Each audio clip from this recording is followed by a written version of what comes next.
Assalamualaikum, Bu. Waalaikumsalam. Mari Mbak, silakan duduk dulu. Makasih, Bu. Ya.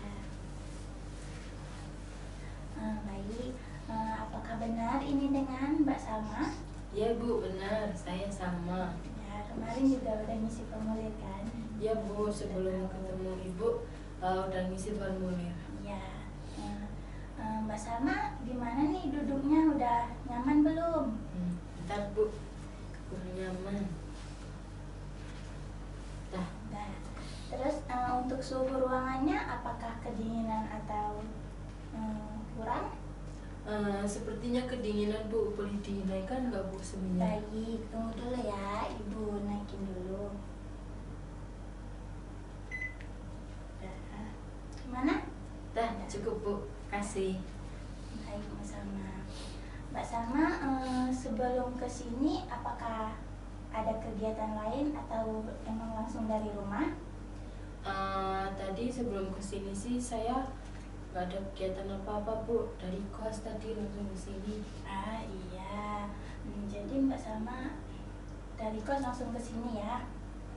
Iya. Terus Mbak Salma udah sarapan belum? Udah, Bu. Tadi udah sarapan. Udah sarapan apa kalau Ibu boleh tahu? Tadi beli nasi bakar, Bu, di depan kos. Wah, enak ya nasi Iya. bakar Enak. siang-siang gini. Untuk Mbak Salma, Ibu mau tanya, sebelum kemarin isi formulir, sebelumnya Mbak Salma apakah udah pernah melakukan sesi konseling? Belum pernah, Bu. Ini baru pertama kali saya sesi konseling. Iya, jadi Mbak Salma baru pertama kali ya melakukan proses konseling. Ya, Ibu, betul. Ya, nggak apa-apa Mbak Salma, itu adalah sebuah keputusan yang baik buat Mbak Salma.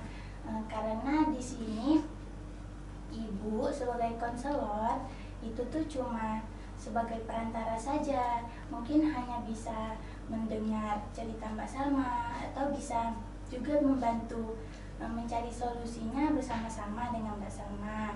Terus untuk sesi konseling ini tuh punya asas-asas Mbak Salma. Asasnya itu ada 3. Terus ada asas kerahasiaan, asas sukarela, dan asas keterbukaan. Nah, untuk asas kerahasiaan yang Ibu bilang tadi itu di sini untuk cerita Mbak Salma pastinya akan terjaga kerahasiaannya ya.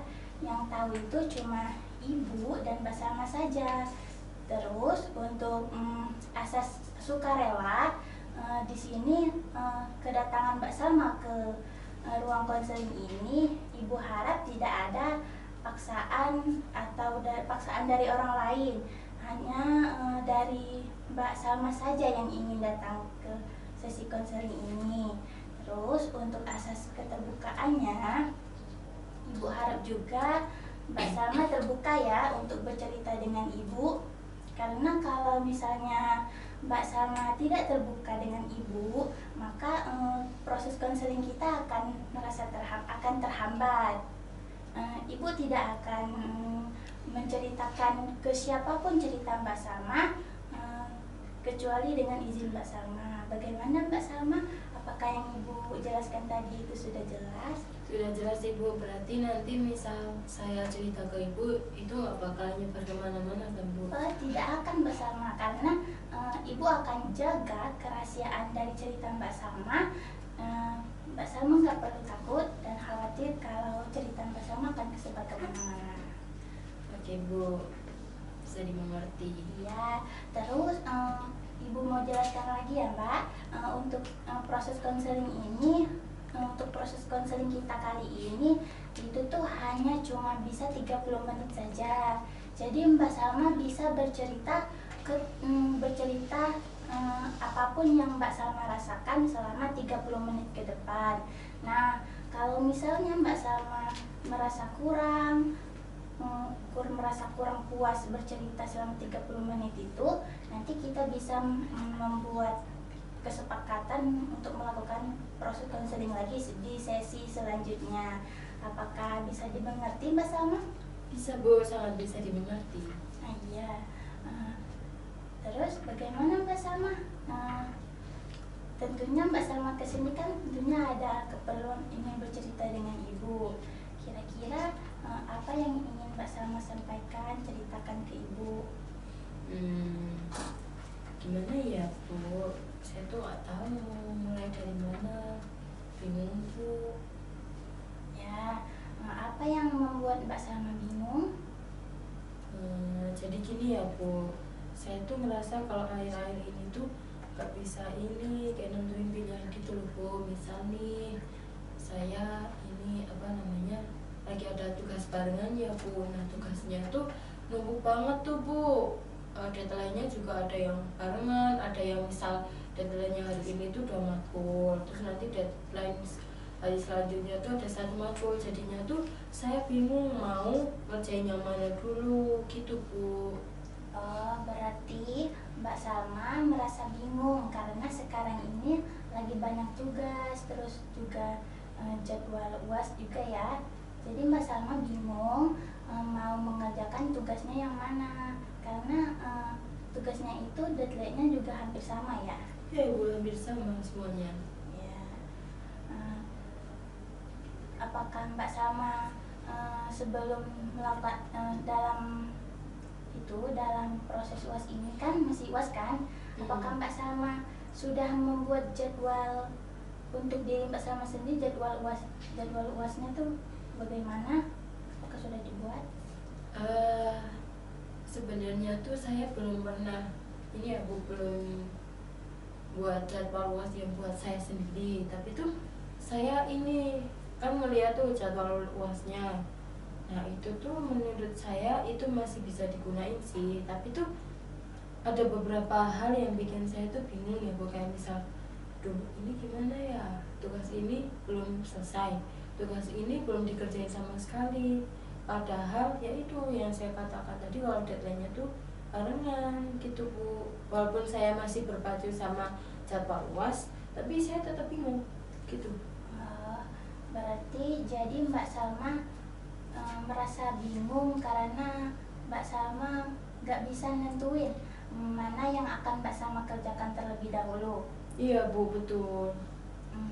Apakah Mbak Salma pernah melakukan itu kerja sama dengan teman-teman sekelas untuk melakukan itu, untuk mengerjakan tugas? Saya sih pernah ya Bu sama teman-teman ngerjain tugas mata kuliah yang suruh bikin artikel itu Bu. Nah itu tuh udah mau hampir selesai, tapi tuh saya masih ragu Bu, itu tuh udah bener apa belum tugasnya gitu. Jadi saya masih kayak yaudah nanti aja yang itu, mau ngerjain yang lain dulu. Nah pas mau ngerjain yang lain tuh bingung lagi Bu, kemana dulu ya yang mau dikerjain gitu. Baik, Mbak Salma merasa bingung lagi, padahal udah melakukan kerjasama dengan teman-teman tapi tetap merasa bingung. Iya. Apakah Mbak Salma pernah bertanya dengan teman-teman Mbak Salma mengenai tugas Mbak Salma, apakah itu sudah benar atau belum? Saya sudah pernah sih Bu tanya, kata teman-temanku ya mungkin itu udah benar, tapi kan kadang yang dimau sama dosen tuh beda ya Bu. Jadi tuh saya kayak terpressure gitu loh Bu, kayak misal ini tuh nanti bakalan bener nggak ya sesuai kemauan dosen gitu. Baik, Ibu mengerti apa yang Mbak Salma rasakan. Mungkin Mbak Salma merasa bingung itu karena tugas Mbak Salma banyak. Terus walaupun Mbak Salma sudah mengerjakan, masih tetap bingung ya. Iya. Dengan tugas Mbak Salma itu udah benar atau belum, karena Mbak Salma merasa takut kalau tugas Mbak Salma itu tidak sesuai dengan yang ditetapkan oleh dosen Mbak Salma. Iya betul Bu. Terus tuh saya juga bingung ya, misal nih misal tuh gini nih Bu, kan ini tuh lagi UAS ya. Nah saya tuh juga bingung cara ngatur waktu yang baik dan bisa dilaksanain buat ngerjain tugas tuh gimana gitu. Soalnya tuh saya ngerasa udah ngerjain tugas tapi tuh masih aja tugas yang masih banyak gitu. Tapi lihat dari list tugas yang udah saya buat tuh kayak ya ini tuh udah termasuk ada beberapa yang mau selesai sih, tapi itu kayak belum selesai semua gitu loh Bu. Ya. Mbak Salma tadi bilang kalau Mbak Salma itu bingung nggak bisa bikin jadwal buat ngerjain tugas. Nah, kira-kira Mbak Salma pernah itu nggak, misalnya tuh sama teman-temannya misalkan melakukan kesepakatan gitu untuk misalnya hari ini ngerjain tugas ini, besoknya tugas yang lain, apakah pernah? Kayaknya sih belum pernah sih Bu, tapi saya udah punya target sendiri gitu loh Bu. Misal hari ini harus selesai ini, besok selesai ini, tapi tetap aja nggak dilakuin sama saya. Gitu. Ya. Ya. Mbak Salma untuk misalnya tugas yang sudah diberikan, apakah misalnya Mbak Salma itu ngerjainnya tuh berurutan atau kayak acak-acak? Saya kadang nggak pasti sih Bu, kadang juga berurutan, kadang juga acak. Saya lihat dulu tuh deadline-nya mana yang lebih dulu gitu. Kadang juga misal deadline-nya udah lebih dulu tapi itu sulit, saya tetap kadang saya tinggal sih kayak udahlah nanti aja yang lain dulu, setidaknya aku udah ngerjain tugas salah satu gitu Bu. Berarti Mbak Salma kalau misalnya mengerjakan tugas itu melihat dulu ya apa tugas yang deadline-nya paling cepat, itu yang akan Mbak Salma kerjakan. Ya Bu, terus tuh ya Bu, aku tuh juga masih ngerasa bingung nih Bu, akhir-akhir ini misalnya saya tuh mau diajak makan sama teman-teman saya. Nah, saya tuh bingung kalau ditanyain mau makan apa Sal gitu. Saya tuh jujur ya Bu bingung sih, soalnya tuh ngerasa kayak saya bingung mau makan apa, soalnya ngerasa semuanya tuh udah tak makan gitu. Terus alhasil ya saya bilang ke teman saya, ikut aja deh mau makan apa gitu. Terus teman saya tuh bilang, jangan ikut mulu, kamu harus nyatain pendapat kayak kemauan kamu tuh apa gitu. Oh, berarti Mbak Salma bukan hanya bingung soal tugas saja ya, tetapi Mbak Salma juga bingung kalau misalnya lagi makan bareng sama teman-teman. Mbak Salma kalau disuruh milih mau makan apa itu akan merasa kebingungan ya, mau milih makan apa. Iya Bu, betul banget. Jadi tuh ya gitu deh, saya merasa bingung. Kayak saya tuh nggak bisa mengambil keputusan gitu Bu. Misal keputusan dari tadi yang apa awal, saya kan bingung ya mau ngerjain dulu gimana tugasnya. Terus kalau yang suruh misal ditanyain mau makan apa, saya tuh juga bingung sih mau makan apa gitu. Kadang makan apa ya gitu. Jadi nih bingung gitu. Baik, Mbak Salma, Ibu mengerti apa yang Mbak Salma rasakan, dan Ibu pikir juga itu hal yang wajar ya kalau misalnya Mbak Salma merasa kebingungan, misal kalau baik itu soal mau mengerjakan tugas yang mana yang deadline-nya sama, terus Mbak Salma merasa kebingungan kamu mau makan apa kalau misalnya disuruh teman-teman milih. Terus apakah Mbak Salma sudah mencoba untuk menceritakan ke teman Mbak Salma kalau misalnya Mbak Salma itu sering kebingungan kalau misalnya disuruh mereka itu buat nentuin pilihan?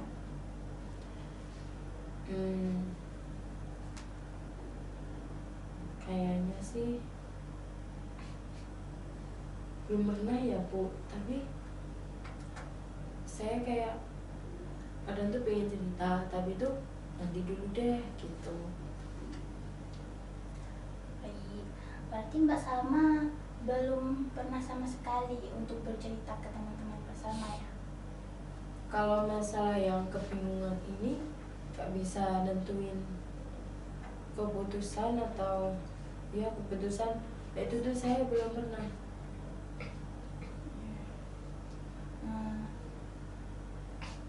Mbak Salma tadi bilang kalau Mbak Salma untuk soal kebingungan tadi belum pernah menceritakan ke teman-teman. Iya, betul. Tapi kalau misalnya untuk masalah lain Mbak Salma untuk bercerita selalu ke teman-teman ya?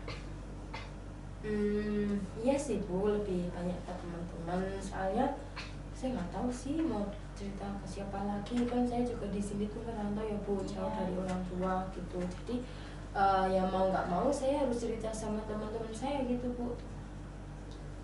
Nggak tahu mau sama siapa lagi kalau nggak sama teman-teman ceritanya gitu. Baik, Mbak Salma bilang kalau Mbak Salma itu Mbak Salma tadi bilang kalau Mbak Salma di sini kan merantau, terus kalau mau bercerita pastinya ke teman-teman. Jadi misalnya kalau mau cerita apa-apa itu pasti ke teman ya. Tapi kalau misalnya soal kebingungan yang tadi Mbak Salma belum mau bercerita. Ya Bu, saya tuh belum mau cerita ke teman-teman saya. Saya pikir saya mending datang ke Ibu, cerita ke Ibu. Sebenarnya tuh saya ngerasain kayak gini tuh wajar nggak sih gitu. Iya, Ibu mengerti yang udah Mbak Salma ceritakan. Jadi Ibu mengerti apa yang Mbak Salma rasakan, dan Ibu mewajarkan kalau misalnya Mbak Salma merasakan hal yang begitu. Dan terus tadi Mbak Salma bilang kalau Mbak Salma kebingungan dengan hal-hal yang sudah Mbak Salma rasakan, tapi Mbak Salma nggak tahu mau bilang sama teman-teman Mbak Salma itu bagaimana dengan perasaan Mbak Salma. Ya Ibu, betul sekali. Saya tuh bingung intinya. Maaf ya Bu. Iya, nggak apa-apa. Mbak Salma, apakah ada hal lain yang mungkin membuat Mbak Salma merasa bingung lagi, kecuali selain soal makan sama tugas? Ada sih Bu, misal apa ya? Misal gini nih Bu, saya mau makan, tapi saya tuh malas mau nyari makan keluar gitu. Jadi tuh kayak mending aku makan dulu apa nanti dulu ya gitu. Baik, jadi Mbak Salma misalnya misalnya kebingungan sama mau makan, tapi Mbak Salma juga itu mikir mau makan dulu atau mau mengerjakan sesuatu dulu. Apakah Mbak Salma biasanya tidak mencari cara lain, misalnya GoFood sambil mengerjakan tugas-tugas lain?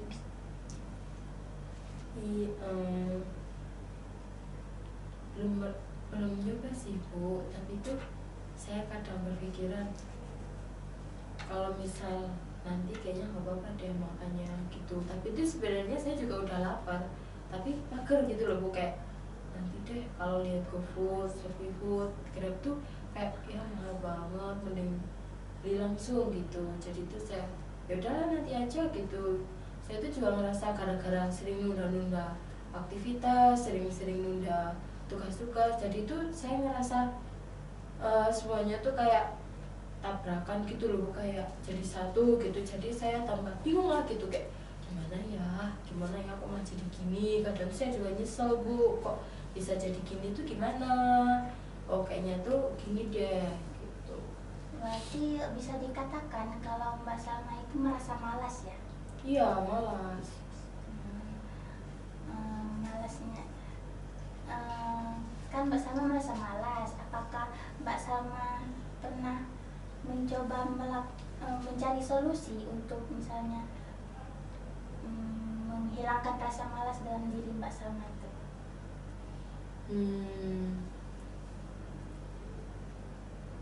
Kayaknya sih pernah Bu.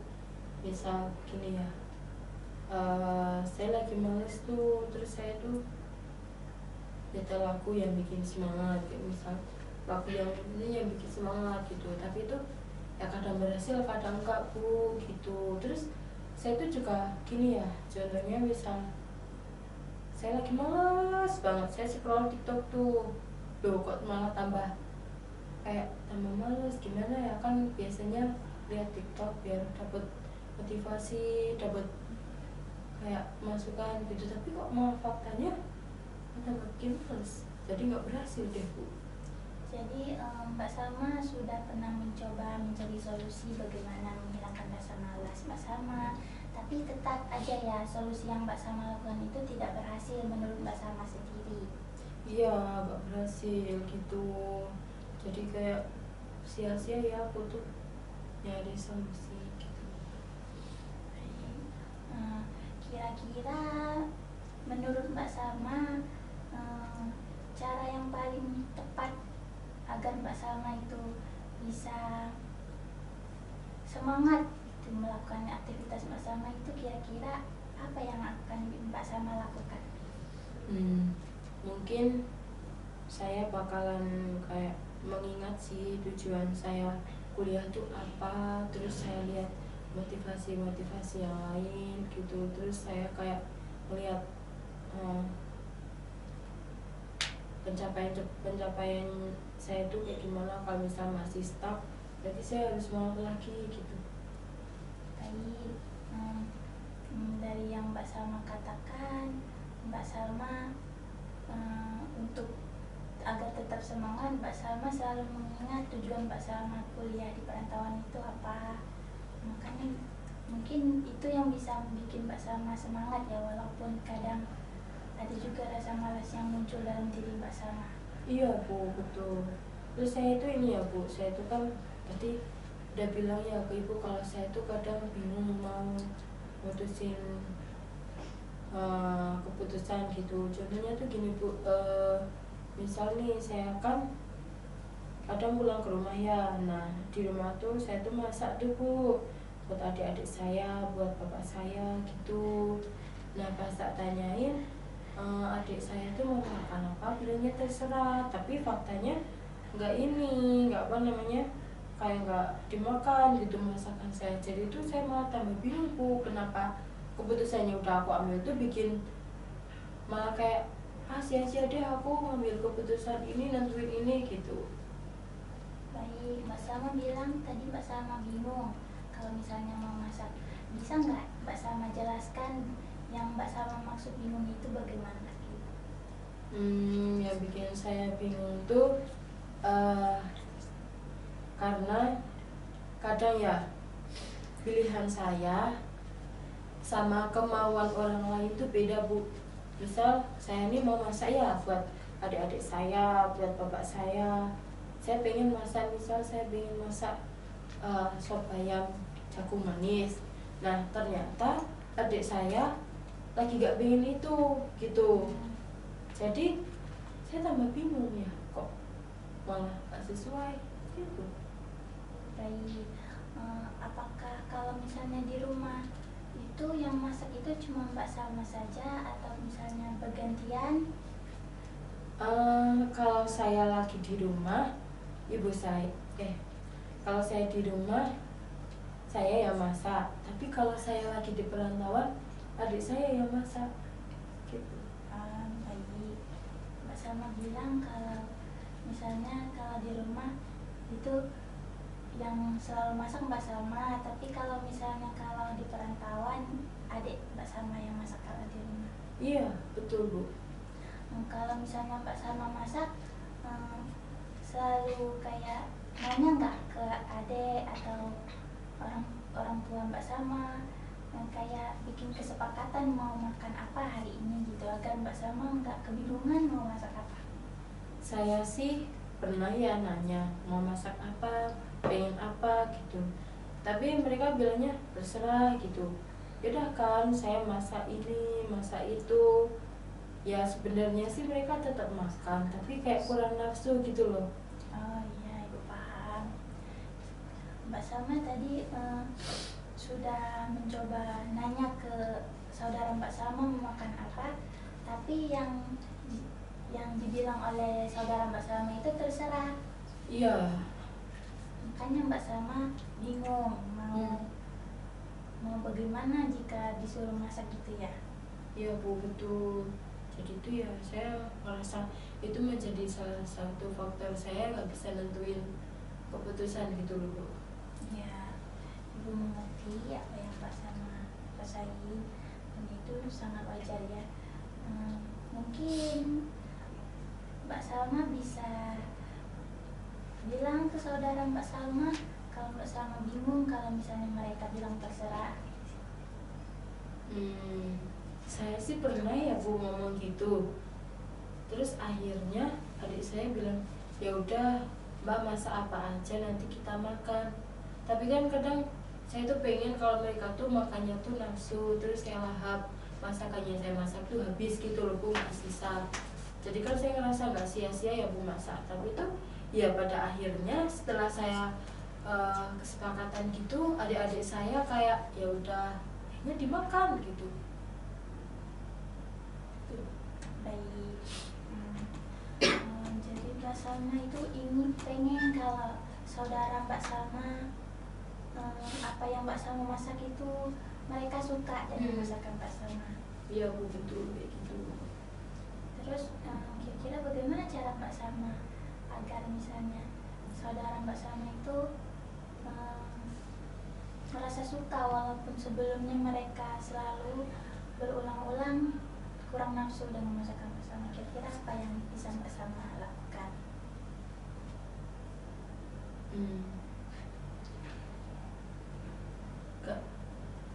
Misal saya nyoba nih masak, kan sebenarnya saya pribadi kan nggak tahu ya Bu apa yang sebenarnya yang disuka sama adik-adik saya itu saya belum kayak tahu sebenarnya gitu loh. Jadi tuh akhirnya saya nyoba-nyoba nih masak ayam goreng atau masak apa gitu. Terus adik saya seneng, oh berarti mereka seneng ini ya gitu. Ya, baik. Berarti kalau misalnya Mbak Salma misalnya memiliki inisiatif memasak, namun di sini Mbak Salma juga merasa bingung mau memasak apa. Dapat dijelaskan nggak ke Ibu mengenai hal itu? Bisa sih Bu. Jadi tuh kan saya pengen masak, tapi saya bingung. Saya punya kemauan masak, tapi itu saya bingung ke mau menu apa gitu Bu. Jadi ya saya tetap ingin masak, cuma bingung nentuin menu apa ya, mau masak apa ya enaknya hari ini gitu. Baik, walaupun Mbak sudah mau masak dan merasa bingung dengan masakan yang akan Mbak Salma masak itu,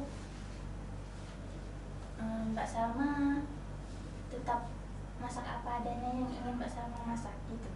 Iya betul sekali Bu. Baik. Kira-kira selain itu apakah masih ada yang ingin Mbak Salma sampaikan ke Ibu?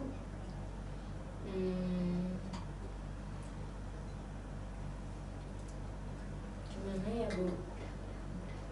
Masih udah sih Bu, tapi ya intinya tadi sih yang saya ceritakan ke Ibu, kalau saya tuh ngerasa bingung, ngerasa nggak bisa ambil keputusan. Ya faktornya saya sering gitu, suka bisa ambil keputusan ini ternyata nggak sesuai realita gitu. Baik, berarti yang sudah Mbak Salma ceritakan dari awal dapat Ibu simpulkan kalau misalnya Mbak Salma itu intinya selalu merasa bingung dan sangat susah untuk mengambil keputusan buat Mbak Salma. Iya betul.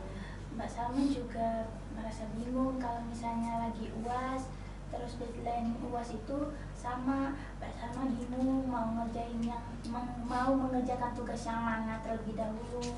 Terus juga bingung kalau soal makan. Mbak Salma bingung kalau ditanya teman-teman Mbak Salma mau makan apa, Mbak Salma akan merasa bingung milih makanannya itu apa, dan akhirnya Mbak Salma bilang ngikut aja. Terus kalau misalnya Mbak Salma di rumah, kan Mbak Salma yang masak tuh, dan Mbak Salma juga merasa bingung mau masak apa untuk adik-adik Mbak Salma, orang tua Mbak Salma merasa bingung. Benarkah begitu Mbak Salma? Ya Ibu, betul sekali saya merasa begitu. Tapi itu hal yang wajar kan Bu, misal saya tuh merasa bingung gitu. Iya Mbak Salma, itu hal yang wajar kalau misalnya Mbak Salma merasa begitu. Dan Ibu juga tidak, dan Ibu juga mungkin pernah merasakan hal yang begitu, merasa bingung mau ngambil keputusan yang mana. Tapi mungkin untuk kedepannya juga bisa mengambil keputusan yang benar-benar baik untuk Mbak Salma. Mbak Salma pikir mana sih keputusan yang baik buat Mbak Salma, dan yang penting keputusan itu keputusan yang positif bagi diri Mbak Salma dan juga orang lain. Dan Mbak Salma juga perlu memikirkan dan perlu menghindarkan, maksudnya maaf, perlu menghindarkan hal-hal yang negatif untuk diri Mbak Salma. Mbak Salma, Ibu juga mau mengingatkan mungkin untuk sesi konseling kita ini waktunya udah 30 menit. Sesuai kesepakatan kita tadi, waktu konseling kita hanya cukup 30 menit saja. Jadi apakah sesi konseling kita ini bisa kita akhiri? Bisa Ibu, berarti nih misal saya nanti pengen bertemu Ibu lagi di sesi konseling selanjutnya, apakah saya perlu mengisi formulir lagi apa langsung datang ke ruangan ini Bu? Boleh kalau mau mengisi formulir, dan boleh juga kalau misalnya benar-benar udah Mbak Salma mau bercerita, boleh langsung ke Ibu. Berarti di hari dan jam yang sama ini Iya. bisa Bu? Bisa, kebetulan hari ini juga dan jam yang sama Ibu juga nggak ada kegiatan, jadi Mbak Salma sangat boleh untuk datang ke Ibu. Baik Ibu, terima kasih. Iya. Jadi bisa kita akhiri ya Mbak Salma sesi konseling ini. Ya Ibu, sudah. Dan nanti kalau misalnya Mbak Salma mau bercerita bisa hubungi Ibu. Dan Ibu sangat berterima kasih Mbak Salma sudah mempercayai Ibu untuk bercerita masalah Mbak Salma. Terima kasih banyak. Ya Ibu, terima kasih kembali sudah mendengarkan cerita saya. Baik, iya sama-sama Mbak Salma. Kalau begitu saya pamit dulu ya Bu. Iya, Mbak Salma. Terima kasih Bu. Iya. Hati-hati ya Mbak. Ya. Dadah.